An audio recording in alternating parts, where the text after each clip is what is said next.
Slide 8. Great, thanks, Abby. So one of the major points of the Big Beautiful Bill Act was aimed at kind of locking in sort of a baseline of federal lease sales to try to inoculate drilling access on federal lands and offshore through sort of legislative mandates, regardless of who is in the White House. And a big part of that is due to a lot of the uncertainty that was seen during the Biden administration over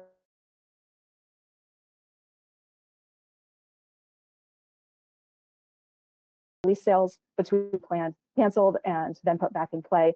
And another was a Biden offshore 5-year leasing plan for the Outer Continental Shelf that saw only 3 scheduled lease sales that rankled a lot of producers. So we've seen this push for legislative mandates that set a certain number of lease sales that have to happen within a certain time frame, with the idea of sort of putting that floor in place. For example, the tax bill required quarterly lease sales to be held in 9 Western states with a considerable amount of federal lands. Those were Wyoming, New Mexico, Colorado, Utah, Montana, North Dakota, Oklahoma, Nevada, and Alaska.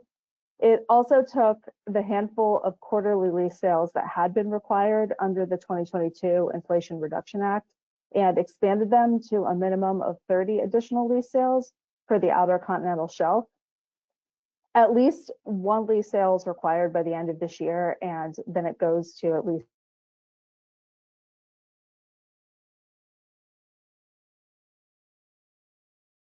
two annually. That's for offshore. And then territory in Alaska has also emerged as sort of a flashpoint for the debate on expanding versus retracting U.S. drilling access, especially on federal lands, because that's where the major lever of control is for the White House and the administration. The Big Beautiful Bill Act required at least 6 lease sales in Alaska's Cook Inlet through 2032, and it ordered the Interior Department to reinstate lease sales in the National Petroleum Reserve, 5 sales over 10 years, and the Arctic National Wildlife Refuge in Alaska, 4 sales over 10 years. Next slide, please.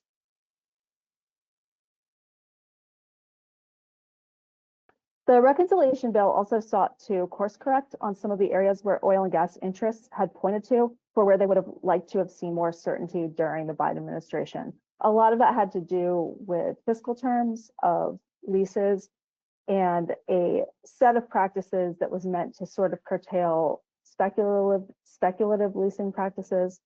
Some of that included shifting some of the leasing policy changes made in the 2022 IRA.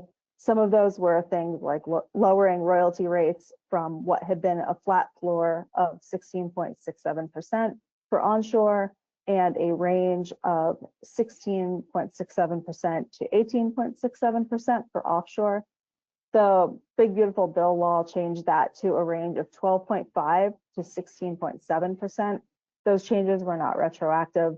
It also restored the practice of allowing non-competitive bids, which the IRA had barred. As far as the tax code goes, there were some provisions in place from previous legislative changes that had made it trickier for oil and gas producers to claim their full intangible drilling costs as tax breaks by limiting their ability to claim those as adjusted financial statement income. Intangible drilling costs include things like labor, fuel, equipment transport, any expense incurred during the initial drilling phase, and they have a long-standing deduction in U.S. tax code. Those changes via the Big Beautiful Bill law allow those to be claimed more easily again, which makes for more attractive returns on new CapEx. That was one of the big requests in the reconciliation bill by some of the oil and gas lobby groups. One of the big non-tax credit elements of the IRA had been a fee on methane emissions for oil and gas operations above a certain threshold, 25,000 tons per year. And the fee went from $900 per ton and went up to $1,500 by 2026, unless operators could show that they came into compliance by then with EPA's methane regulations for existing sources. The EPA methane standards are now in regulatory limbo, and the One Big Beautiful Bill Act delayed implementation for that fee until 2035. That creates some breathing room around the issue. Coincidentally, EPA is also proposing, as of last week, to suspend its greenhouse gas reporting program for oil and gas, which is how the fee would have been calculated by the Treasury Department through 2034. And then lastly, $170 million in funds for refilling the U.S. Strategic Petroleum Reserve, which was also afforded in the bill, which is a dramatic reduction from the initial amounts floated for SPR buybacks in earlier versions. There was also some funding provided for maintenance and repairs to the reserve, which was only one factor that sort of interfered with the DOE's efforts to buy back crude to replenish the reserve. The EIA is predicting that crude in the reserve will hit about 419 million barrels this year and slightly more at 426 million barrels next year. But the buyback program has hit a definite lull. And I will stop there.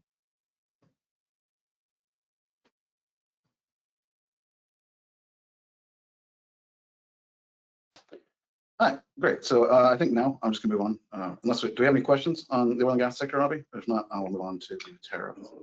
Actually, we had one question that came in on SAF. Maybe we can just hit that really quickly before we jump into some of the other topics. Yeah, it's just a general question on what are some of the factors to think about that might be driving an uptick in SAF penetration. Is it U.S. mandates or is it EU? Is it demand pull? How do you guys think about some of those moving parts? I'm not a SAF expert. We have a team, jet fuel intelligence team, that follows this more closely, but I do think that we're seeing a lot of interest from airlines, and we're also seeing an interest from oil and gas refineries in terms of either shifting their refineries or adding capacity that produces SAF. And there's a lot of interest in new feedstocks, especially feedstocks that would be less finite than, say, cooking oil. But we could follow up if we need more details and maybe reach out to our jet fuel team. Just wanted to add that I do think that SAF was one of the areas, kind of like hydrogen, that in the tax bill did not see as sharp of a cliff as it could have as some of the other technologies. So I think that is one area where it wasn't a generous amount of policy support, but it was something. Thanks, guys. Yeah, and then just we don't need to go back there, but on slide 7, we kind of showed the SAF capacity and potential penetration, which also is kind of, it just kind of assumes that that we do have full capacity utilization. So maybe the dotted line doesn't jump up quite as much if if there's kind of a phase into that the capacity utilization. But these are the assumptions that we make in our forecast for where SAF could go. But certainly we can follow up more offline. And as you said, Lauren, with our kind of our dedicated jet fuel coverage team that looks at this pretty closely. Yeah, we have a oil markets teams and also jet fuel teams, so we'd be happy to follow up on that a little bit more. Us here are the policy experts, so. Great, thank you guys. Andrew, maybe back over to you.